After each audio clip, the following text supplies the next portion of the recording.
Bugha, he's won the World Cup, 3 FNCSs, it is one of the faces of Fortnite, earning millions of dollars in the process. But not many actually know how he got here in the first place. This is the story of Bugha, a Fortnite legend. Kyle Giersdorf was born on December 30th, 2002 in a small town in Pennsylvania. Growing up, like many large names in the scene, he was just an ordinary kid, living his life surrounded by friends and family. But there was one part of his family that stood out from most, and that was the fact that his dad loved video games. Because of this, Bugha would get hooked very early on and eventually would come up with his name, which isn't pronounced Bugha but actually Bugha. And the reason he even came up with it in the first place is actually very wholesome. What is Bugha from?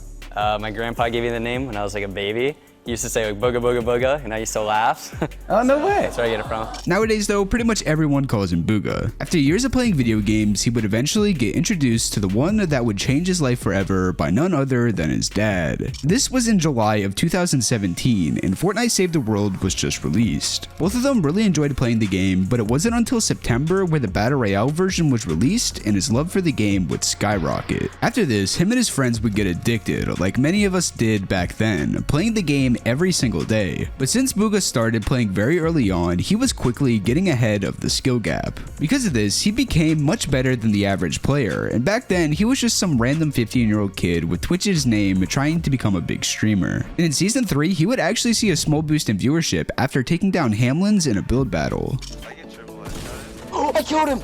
Oh my god. Now this was back way before competitive events really started to happen, so it would be a long time before he would actually become known. Throughout the next few seasons though, he would make sure he was known to the other top players. Back before there was any actual scrims, pros would Q-snipe each other in order to get the best practice, and Bugha was right there with them, grinding these every day because he was determined to become the best. Yet there was one massive problem: he wasn't even allowed to compete in any tournaments. Before Fortnite became the esport we all know today, in order to compete you needed to be above 16, and on top of that, most tournaments were invite only, so it was really hard for him to actually prove himself. Now there were some online tournaments that he would compete in, however these were just random pop-up cups. It wasn't until February of 2019 where Epic Games would decrease the minimum age requirement to 13, and they would start hosting more online tournaments, but this time for money. Yet to his disappointment, at first he wouldn't play too well. Eventually he would barely earn some money in the Blackheart Cup, but this was all he needed. After this, Bugha was more motivated than ever. In just one day after making his first official earnings, he would get signed to Sentinels. If things couldn't get any better, the $40 million Fortnite World Cup would be announced shortly after. Since it was both solos and duos, Bugha needed a teammate, and that's when he decided to play with fellow org member Karos. They were looking extremely good heading into the qualifiers after placing second during the World Cup warm-up. Yet it would all end in disaster. During the first duos week, they got 6th place, just barely missing qual by a few points. In the following weeks though, their placements only got worse and worse, and when it was all said and done, they wouldn't end up making it. But as I'm sure you all know, solos was a completely different story. I mentioned before how he had been grinding scrim games early on, and now it was no different. He was playing 6+ hours a day, and there was nothing more he wanted than to go to New York and compete in the finals. Eventually, the first week of solos came, and nobody could have predicted what was about to happen. After easily qualifying out of the opens, it was time for the finals, and Bugha would absolutely dominate, going on to win the entire week, already making his dream a reality in just that first qualifier. Now, unlike players like Clicks who ended up qualifying a whole bunch of times, Bugha never really got super close to making another top 10. Because of this, when the grand finals started getting closer, pretty much everyone completely forgot he even qualified, let alone won that first week.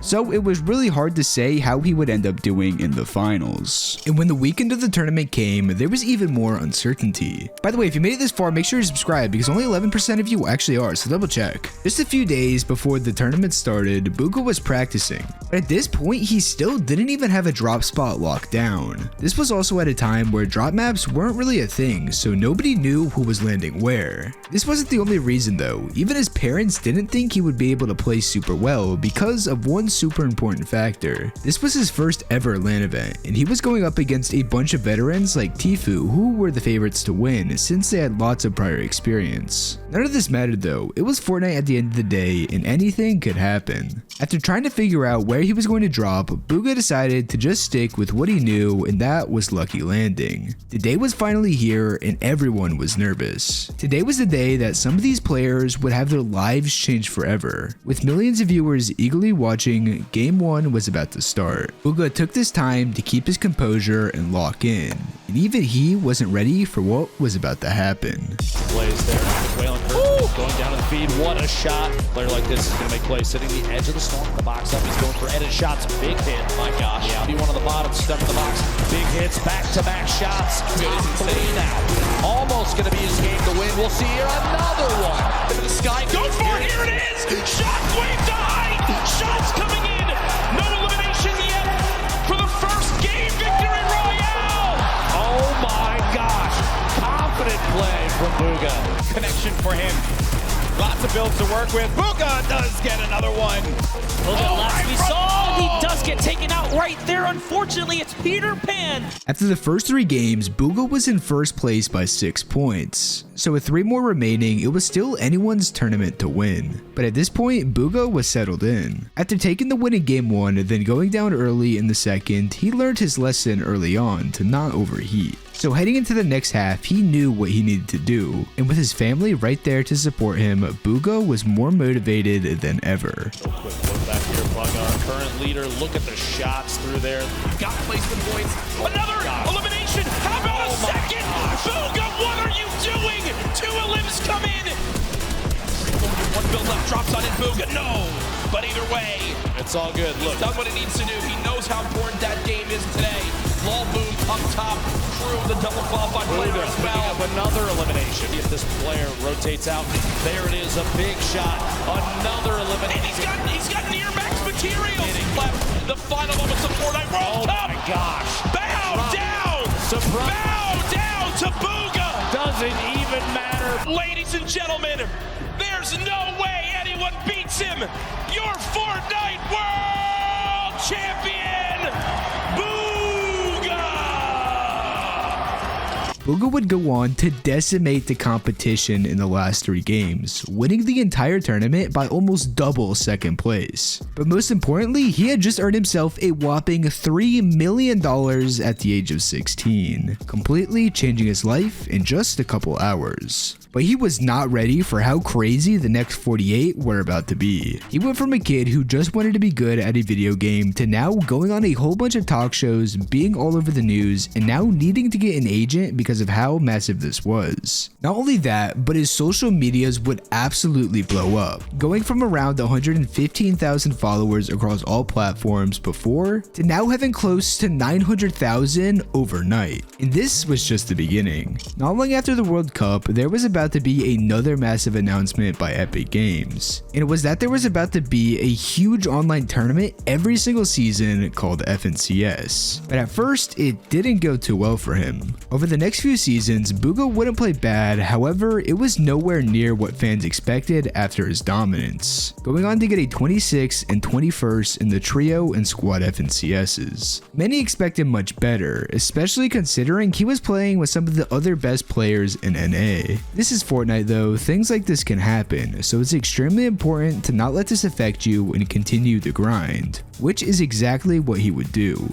In Chapter 2 Season 2 duos, he would continue playing with Stretch, who he had been playing with for the prior 2 seasons. And this time around, he would see massive improvement, placing 5th in Grands. Since his last 2 were very underwhelming, many were starting to think he didn't even deserve the win in the World Cup and just got lucky. There was also the argument that he might just be better at solos compared to team game modes. And luckily for him, he was about to have an opportunity to see if this was true. During the same season, there was also the solo FNCS Invitationals. But to make a long story short, he would end in 40th place, another disappointing performance. After this, Bugha was feeling down, and on top of this, despite doing extremely well in duos, he really hated this season because, as most of you know, controller aim assist was absolutely busted, and Bugha was at the forefront pushing for it to get nerfed. But that's an entire different story for another day. Going into Season 3, he was going to have another chance at redemption, since FNCS was solos once again. And this time, he would make sure to not disappoint. After being one of the most consistent players throughout the qualifiers, he easily made it to the finals, where he would get a 4th place. After 2 really good placements in back-to-back seasons, it was looking like Prime Bugha was back. And going into Season 4, he was going to continue this momentum. FNCS was now trios, and he decided to run it with the squad's FNCS champ Avery and Jamper, who had been playing extremely consistent up until that point. But for the first time, it was looking like they were going to win FNCS. In the previous solos FNCS, he dominated the qualifiers, and this time was no different, with them getting a second, and 4th in the weekly finals, then winning their heat. However, there was one major reason for this success, and that was the fact that they had one of the most broken POIs ever introduced into the game uncontested, Stark Industries. This drop had everything: overpowered cars, the best guns you could possibly get, insane mats to farm, but most importantly, it was in the best spot possible to get storm surge damage. With that being said though, it wouldn't end so well. On EU, we saw Mongrel, Mitro, and Tayson get uncontested day 1, and they really started running away with the lead after that. However, as I'm sure most of you know, day 2, they ended up being contested, but they still ended up winning because of how good they did day 1. Yet on NA, Bugha wouldn't have the same luxury, being contested for the entire tourney by a whole bunch of different trios. Now, even though it's extremely hard to do well with these circumstances, somehow he was actually able to pull off his best FNCS placement yet, getting a 3rd. But despite having this very good performance, considering the circumstances, going into Season 5, Bugha would decide to play with an entirely different trio, this time teaming up with Clix and Bizzle to create BBC. On paper, this trio looked insane, but nobody could have predicted how badly things would end. Before that happened though, Bugha was about to have one of the biggest announcements of his career. After working on this for months, he would sign a deal with Five Below in order to release his own brand new gaming accessories collection for an extremely low price. This included a mouse, keyboard, headset, and more. That wasn't it for large achievements either. The year 2020, he would end up being on Forbes 30 Under 30, which is an incredibly impressive accomplishment, especially considering he wasn't even 18 yet. But wait, there's even more. On his birthday, he would announce that he had just re-signed with Sentinels for a whopping 2 more years, which is an extremely long time in the gaming scene and for a Fortnite player especially. This season, they ended up playing phenomenally, once again dominating the qualifiers, then placing well in FNCS with a 5th. Once again, this was super impressive, but it was Season 6 where their downfall would begin. They decided to drop at one of the best POIs in the game, Sweaty Sands. There was one massive problem though. An upcoming team composed of Gabe, Tahi, and Sprite were landing there, and they had already locked down the POI from previous seasons. Throughout every Cash Cup and in the FNCS qualifiers, these trios battled it out head to head every single time. But to many people's shock, they were getting destroyed. You'd think this team would be able to outplay a trio who had not yet proved themselves. However, the opposite occurred. This went on literally the entire season and nobody was benefiting from it. The question came up whether or not they would leave, but simply they decided to stick it out. And many thought this was because of their ego. What would other players think if 3 people who had made millions of dollars competing in the game had to leave their drop spot because they kept losing to a seemingly random team compared to them? And in the end, it looked like their ego would get the better of them. Both Tahi and Bugha's trios would make the FNCS heats, and as fate had it, they would end up getting put in the same one. And when everything was all said and done, once again, they would get destroyed off spawn and end in almost dead last. This was devastating for them, and this would actually end up being the only time Bugha would ever miss out on making an FNCS Grand Finals. After his worst competitive season in Fortnite yet, BBC would officially split. Now, Season 7 would go pretty well for Bugha, however, it wasn't super notable competitively, with him placing 21st in the solo all-stars and then an 8th in trios with Avery and Nosh. But it was this season where he would have the biggest announcement of his career. On July 21st, 2021, Epic Games would release his very own Icon Series skin. This is an incredible achievement in a person's career. You have to be truly special in order to get your own skin in Fortnite. But that wasn't it. For the first time ever, he would have his very own game mode with it, called Bugha's Late Game. On top of this, he would get his very own late game tournament which was held in this mode, and it would end up being loved by everyone. In fact, it was liked so much that Epic would later on make it its own separate game mode without Bugha involved. Unfortunately though, it would eventually become extremely buggy to the point that Epic Games decided to completely pull it out of the game. Now Season 7 was one he will remember forever, but up until this point, everyone was starting to wonder if he will ever actually win an FNCS. After winning the World Cup, and up until this point, he was always one of the favorites to take home the trophy, yet time and time again he would fall just short. And after not the best performances back to back, everyone was starting to think he was overrated and washed. But little did everyone know, that very next season would be the start of one of the best runs we've ever seen in the entire history of Fortnite. Since BBC split, Bugha needed a new trio, and at first he would pick up Miro, who had just had an insane run himself, winning 2 FNCSs and placing 4th with Reverse 2K and Day. In just a few seasons, Miro had came out of nowhere and turned into one of the best fraggers we've ever seen in this game. Of course, they needed a third, so at first they would try out with Stretch. This team played quite well together, but just one week before the qualifiers began, there was about to be a huge mix-up. Seemingly out of nowhere, they decided to drop Stretch and instead pick up Muzz, who had just moved from OCE to the US in order to compete on NAE servers. This happened last season, but unfortunately him, Looter, and Speedy didn't do so well in FNCS. However, it was no secret Muzz was extremely good at the game. Despite not playing well in trios, his solo events were unmatched, so after checking out his streams to determine what kind of playstyle he had, Miro and Bugha would ultimately decide to give him a shot. Everyone was shocked about this choice, but they would quickly shut everyone up after qualifying for the grand finals after getting a 5th in the very first qualifier. Now since they did barely make it in the first week, nobody really knew for sure if this trio would work out in the long run, and rightfully so. They had quite literally just formed and haven't had a chance to play that many tournaments together. But none of that mattered. The finals were here and nobody could have predicted what was about to happen next. Right there, zone. Gotta kill. Goats. I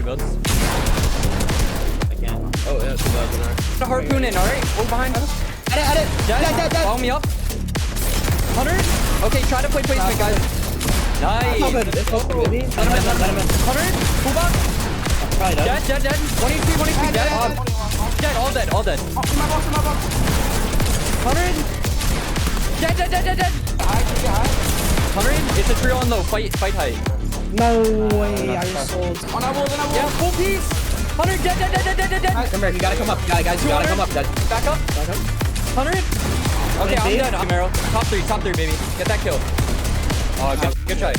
Go, baby. Somehow, after an exceptionally close last game, Bugha, Muzz, and Miro would do it, finally giving Bugha his first ever FNCS win. And it had been well over 2 years since he won the World Cup, so this was a huge moment for him. And it was at this point that Bugha had simply accomplished everything someone competing in Fortnite could have dreamed of. But this was actually just the beginning. After this win, he wouldn't have too much time to celebrate because just a few weeks later, the Grand Royale would begin, which had a much higher prize pool than the normal FNCSs. Yet once again, there was going to be a massive change nobody expected. I haven't mentioned this yet, but throughout Bugha's career, he has been known as a bit of a snake, frequently jumping around, playing with different players, and even if you think you're locked in together, you might want to think again. And this is exactly what would happen to Muzz. Just a week after winning FNCS, Bugha would make the call to drop him and instead pick up Dukes, who had a very similar playstyle to Muzz since they were both exceptionally good fighters. Obviously, this caused some drama. Many thought this decision didn't make much sense since they literally just won FNCS. But still, this is a very good team, so heading into Grands, they were obviously the favorites. But the question on everyone's mind was if Karma will get the best of them. However, this is Bugha we're talking about, so of course, he was about to make sure all the haters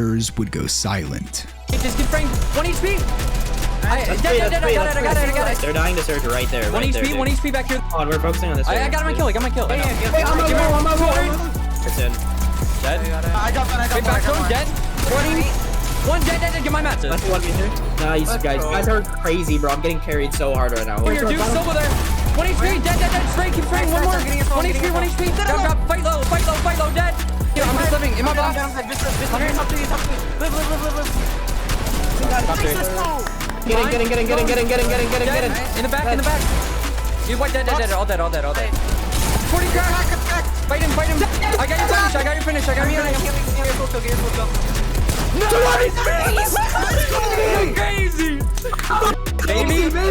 Bugha would do it, winning back-to-back FNCSs. This win marked the end of Chapter 2, and now we were heading into Chapter 3. And with all the massive changes it brought, we also saw a switch in the main game mode for FNCS, this time being duos. Because of this, he would make the obvious choice to continue playing with Miro. In trios, they looked unstoppable, and even before playing together, they each looked phenomenal. But the question on everyone's mind this time was if it will transfer into duos. Up until this point, there haven't really been any big duo events since Chapter 2 Season 2, except for some online DreamHack tournaments. In the Cash Cups leading up to FNCS, they performed quite well, even winning one of them. Eventually, they ended up qualifying straight into Grands after placing 8th in the first week qualifiers. Now, except for that duo Cash Cup win, there weren't any other placements that really stood out, especially compared to his prior seasons. So when Grands finally came, many weren't sure how they would actually do. Yet again though, this is Bugha and Miro, the back-to-back FNCS champions, and they were itching for another one. A little bit of room.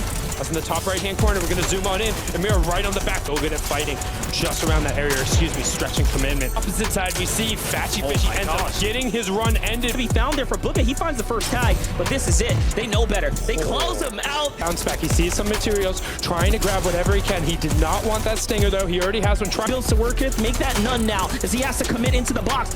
As he continues running through, we have a couple of solos running around. We're trying to find a little bit of room. We'll get in the spray battle. His name in the feed as we have a 2v2v1, and yeah, it looks like he was able to find something else. And those solos, duos, it doesn't matter.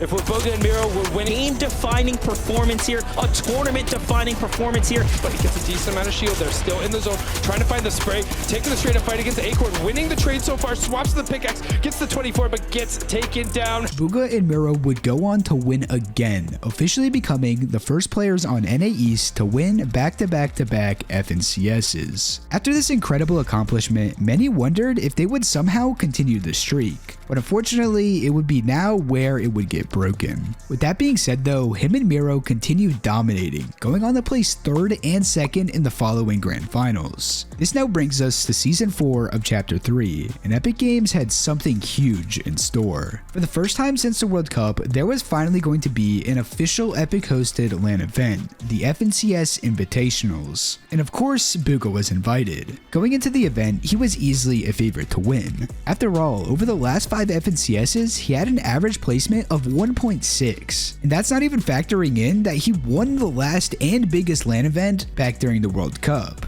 Yet when time came to play, everyone would leave disappointed. After all was said and done, they found themselves at the bottom of the leaderboard in 36th place, one of his worst placements yet. Because of how poorly they did, despite having an insane run beforehand, Bugha and Miro would officially split going into Chapter 4. After an end of one of the best duos we've ever seen in Fortnite, everyone was curious to see who Bugha would pick up after. And to many viewers' shock, he would decide to run it with Peterbot. Now this was way before Peter became arguably the best player in the world. However, he was still an amazing player, even winning an FNCS back in Chapter 3. But even though they were both great players and had one of the best drops on the map, North Slappy Shores, uncontested, in the end they would get 16th. It seemed like they simply just didn't mix well together. With another disappointing end to a season, he would again decide to change duos, this time picking up Threats. Now this duo would go on to play much better, placing 5th in Season 2 and getting a 2nd in Season 3, only being a couple points away from his 4th FNCS title. This was exactly what Bugha needed to motivate him again, and with this performance, it meant he had qualified for the $4 million Global Championship at the end of 2023. But to make a long story short, his LAN performance again would be quite lackluster, ending in 23rd. This brings us to the current chapter, Chapter 5, and still after 5 years of being one of the best players in the game, he's still doing extremely well. In Season 1, he would team up with Aviv